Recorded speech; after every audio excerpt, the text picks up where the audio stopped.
यदि आप एक शिक्षक हैं और आप यू डाइस के माध्यम से आप अपने विद्यालय और शिक्षकों की जानकारी को अपडेट करना चाह रहे हैं तो ये वीडियो आपके लिए काफ़ी महत्वपूर्ण होने वाली है, क्योंकि इस वीडियो में मैं आपको सभी जानकारियां देने वाला हूं कि किस प्रकार से आपको यू डाइस प्लस की जानकारियों को भरने हैं, साथ ही अपने शिक्षकों की जानकारी को किस प्रकार अपडेट करना है। तो इसके लिए बने रहिए हमारे साथ वीडियो के अंत तक। तो चलिए शुरू करते हैं आज का हमारा वीडियो।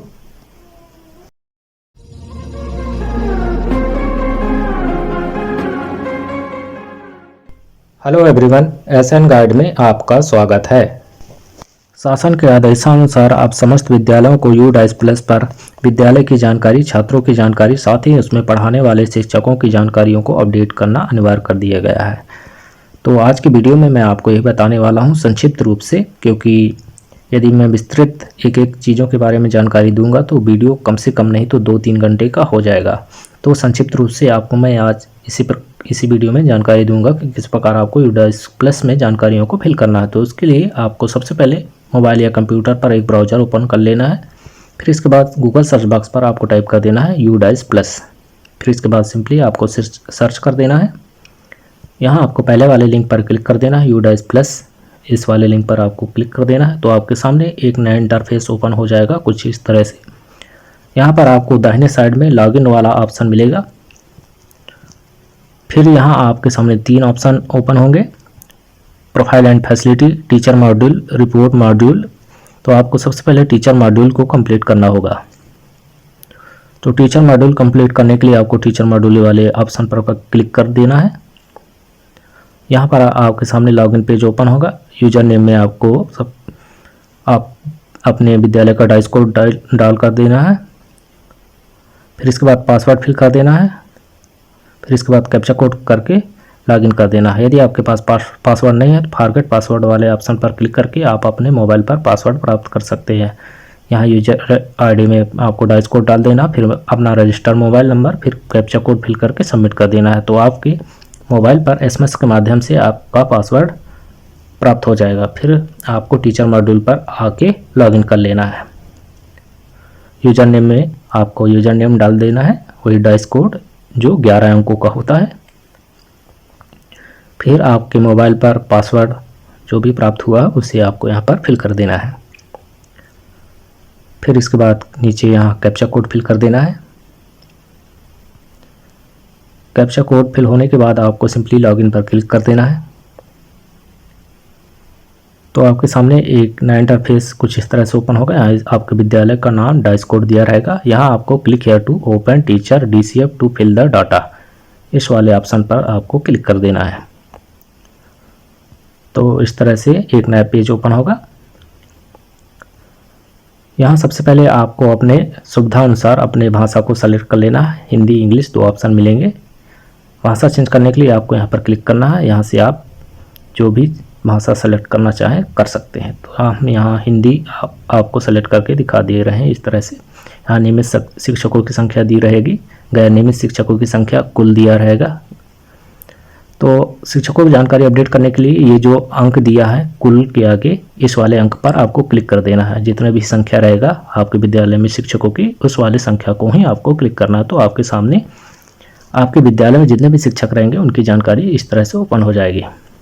यदि आपके विद्यालय में 10 से ज़्यादा शिक्षक हैं तो आप उसे एक पेज पर देखना चाहते हैं तो आप यहाँ से उसे बढ़ा सकते हैं। तो यहाँ आप 25 कर सकते हैं। शिक्षकों की जानकारी अपडेट करने के लिए आपको 3 ऑप्शन मिलेंगे, मतलब 3 स्टेप में कंप्लीट होगा। सबसे पहले सामान्य प्रोफाइल, नियुक्ति और शिक्षण, प्रशिक्षण एवं अन्य। तो सबसे पहले समान प्रोफाइल वाले ऑप्शन पर क्लिक कर देना है। तो समान प्रोफाइल वाले ऑप्शन पर क्लिक करेंगे तो आपके सामने जिस भी टीचर का आप अपडेट कर रहे हैं उस टीचर की बेसिक जानकारी रहेगी।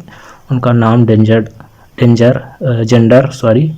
जेंडर भी बेसिक जानकारी है, आप उसे खुद से फिल कर सकते हैं। इसमें कुछ खास बताने की आवश्यकता नहीं है कि आपने गणित की पढ़ाई कौन से क्लास तक की है, कहाँ तक की है। इसके बाद आपको सिंपली जानकारी भरने के बाद अपडेट कर देना है। तो आप अगले सेक्शन पर आ जाएंगे, नियुक्ति और शिक्षण वाले सेक्शन में। तो यहाँ नियुक्ति की प्रकृति दी रहेगी। आप रेगुलर हैं तो रेगुलर सेलेक्ट कर लें। अध्यापक का प्रकार जो भी है आप उसको सेलेक्ट कर लेना है। इसके बाद वर्तमान स्कूल में पदस्थापना वर्ष, दिन, माह, वर्ष देख लें आप, यदि सही है तो रहने दें, नहीं तो सुधार सकते हैं आप उसे। फिर इसके बाद स्तर पर नियुक्ति, जो भी स्तर पर आपकी नियुक्ति हुई है उसे आपको सेलेक्ट कर लेना है। किन कक्षाओं को पढ़ाते हैं, यदि आप प्राइमरी टीचर हैं तो प्राइमरी सेलेक्ट कर लें, यदि मिडिल के हैं तो माध्यमिक सेलेक्ट कर लें। फिर इसके बाद विषय के संबंध में नियुक्ति, मुख्य विषय 1, मुख्य विषय 2, आपका जो भी है उसे आपको सेलेक्ट कर लेना है। फिर इसके बाद क्या शिक्षक प्रतिनियुक्ति पर है, ये वैकल्पिक है।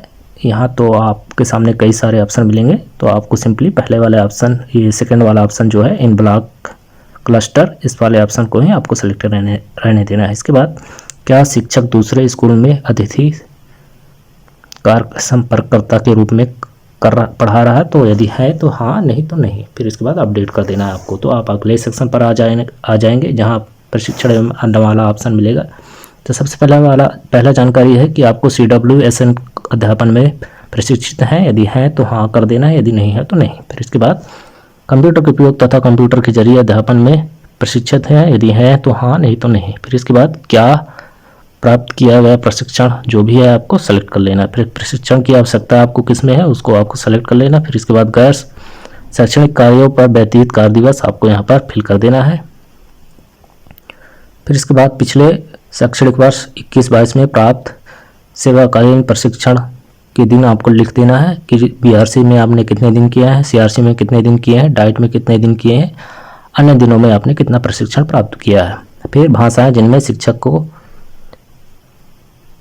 जो भी आपका मुख्य भाषा है उसे आपको सेलेक्ट कर लेना है। इसके बाद अन्य भाषा भी सेलेक्ट कर सकते हैं। क्या आप CWSN की शिक्षा के लिए विशेष शिक्षण संस्थानों का उपयोग किया जा रहा है, यदि है तो हाँ।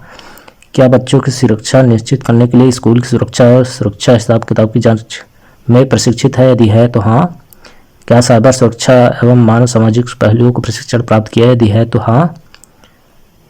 क्या दूरस्थ शिक्षण संस्थानों के संचालन के लिए ICT प्रशिक्षण ज्ञान है, यदि है तो हाँ। क्या वर्तमान शैक्षणिक सत्र में दूरस्थ शिक्षक कक्षाओं का संचालन किया गया है, यदि किया गया है तो हाँ, यदि नहीं तो नहीं कर देना है आपको। लास्ट ऑप्शन है शिक्षण उद्देश्यों के लिए प्रति सप्ताह उपयोग किए जाने वाले ICT computer, laptop, television, radio, अन्य का औसत घंटे आपको लिख देना है कि विद्यालय में आपने कितना घंटे उपयोग करते हैं। यदि नहीं करते हैं तो 0 रहने देना। इसके बाद अपडेट कर देना, तो आपकी जानकारी अपडेट हो जाएगी। फिर स्थिति में यहाँ पर लिखा रहेगा कंप्लीट है, और जिनका नहीं हुआ कंप्लीट तो यहाँ सिंपल लंबित लिखा हुआ आएगा। हमने आपको डेमो के लिए जानकारी दिया है, इसलिए लंबित ही यहाँ दिया है। हमने अभी जानकारियों को फिल नहीं किया है, सिर्फ आपको जानकारी के लिए बता रहे हैं। तो शिक्षक की प्रोफाइल अपडेट होने के बाद सक्सेसफुली आप उसे देखना चाहते हो तो देख भी सकते हैं। शिक्षक प्रोफाइल में यदि किसी शिक्षक को हटाना तो हटाए वाले ऑप्शन पर क्लिक करके आप उसे हटा भी सकते हैं। तो इस तरह से उसकी जानकारी आ जाएगी। यहाँ पर आपको सिंपली कारण चुनना है और टिप्पणी लिख देना है। इसके बाद हटाए वाले ऑप्शन पर क्लिक करके आप उस शिक्षक को हटा भी सकते हैं अपने विद्यालय से, यानी कि आपके विद्यालय में वो नहीं पढ़ा रहा तब। फिर यहाँ ओवरऑल स्टेटस में कंप्लीटेड दिखाई देगा।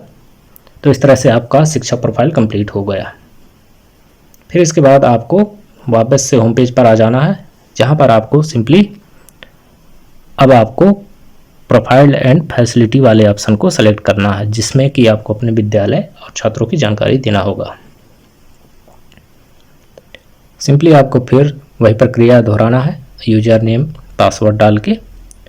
तो सबसे पहले यूजर नेम में आपको अपना डाइस कोड फिल कर देना, फिर पासवर्ड फिल कर देना, फिर ये नीचे दिया हुआ जो कैप्चा है उसे फिल कर देना है। तो चलिए हम फिल कर ले रहे हैं। फिर इसके बाद लॉगिन पर आपको क्लिक कर देना है। तो आपके सामने कुछ इस तरह से नया इंटरफेस ओपन होगा। यहाँ सबसे पहले आपको डाउनलोड प्री फिल्ड DCF, इसे आपको डाउनलोड कर लेना है। डाउनलोड करने के बाद आपको प्रिंट आउट निकाल के आप उसे अच्छे से भर लें। इसके बाद ही आपको इसमें जानकारियों को फिल करना है। तो इस तरह से यहाँ क्लिक करके आप उसे डाउनलोड कर सकते हैं। जानकारी फिल करने के बाद आपको सिंपली प्रोफाइल एंड फैसिलिटी वाले ऑप्शन पर क्लिक कर देना है।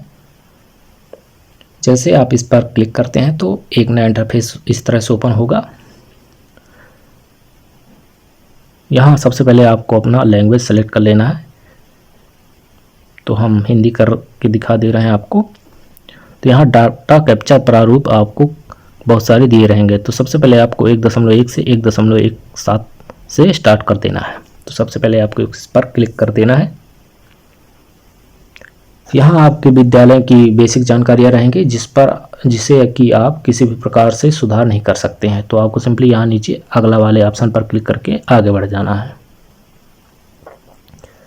फिर यहाँ पर आपके विद्यालय की बेसिक जानकारियाँ रहेंगी कि किन किन विषय के कक्षा हैं, कितने छात्र हैं, ये सभी बेसिक जानकारियाँ हैं, आप उसे खुद से भर सकते हैं। इसमें कुछ बताने की ज़रूरत नहीं है। फिर जमा करें और अगला पर आपको क्लिक करके आगे बढ़ जाना है। इस तरह से आपको सभी कैप्चर प्रारूपों को फिल कर देना है। जब आपका कैप्चर प्रारूप सभी कंप्लीट हो जाएंगे तो यहाँ नीचे दो ऑप्शन मिलेंगे आपको। एक ऑप्शन मिलेगा यहाँ पर जमा करेगा, दूसरा ऑप्शन मिलेगा डैशबोर्ड पर जाएं। तो यदि आप जमा करना चाहते हैं, यदि आपकी जानकारी सही है तो आप जमा करें वाले ऑप्शन पर क्लिक करके जमा कर सकते हैं। यदि आपको लगता है कि अभी कुछ सुधार होने की चांस है तो आप वापस से डैशबोर्ड पर जाएं पर क्लिक करके आप डैशबोर्ड पर भी आ सकते हैं। यदि आप जमा नहीं करेंगे तो आप उसमें किसी भी प्रकार का करेक्शन कर सकते हैं। किसी तरह से लिखा रहेगा नीड करेक्शन, यानी कि आप उसमें सुधार की आवश्यकता है आपको उसमें, तो आप उसमें सुधार कर सकते हैं। यदि आप जमा कर देंगे तो ये ऑप्शन नहीं रहेगा। तो आपको जिस भी पॉइंट पर लगता है कि इसमें कुछ सुधार की आवश्यकता है, आप उस पर क्लिक करके सुधार कर सकते हैं। तो ये था आज का जानकारी। आज की जानकारी में हमने आपको बताया कि टीचर मॉड्यूल को किस प्रकार कंप्लीट करना है, साथ ही प्रोफाइल एंड फैसिलिटी मॉड्यूल को किस प्रकार करना है, जिसमें कि आपको अपने विद्यालय और छात्रों की जानकारियों को देना होता है, संपूर्ण जानकारी जिसमें रहता है। तो ये थी हमारी आज की जानकारी। आज की जानकारी आपको कैसी लगी नीचे कमेंट बॉक्स पर कमेंट करके बताएं, और वीडियो अच्छी लगी हो तो वीडियो को लाइक कर दें, और हमारे इस चैनल पर यदि आप नए हैं तो चैनल को भी सब्सक्राइब कर लें, ताकि ऐसी ही यूजफुल जानकारियाँ, नए नए इन्फॉर्मेशन आप तक पहुँचती रहे। आपका दिन शुभ हो। धन्यवाद।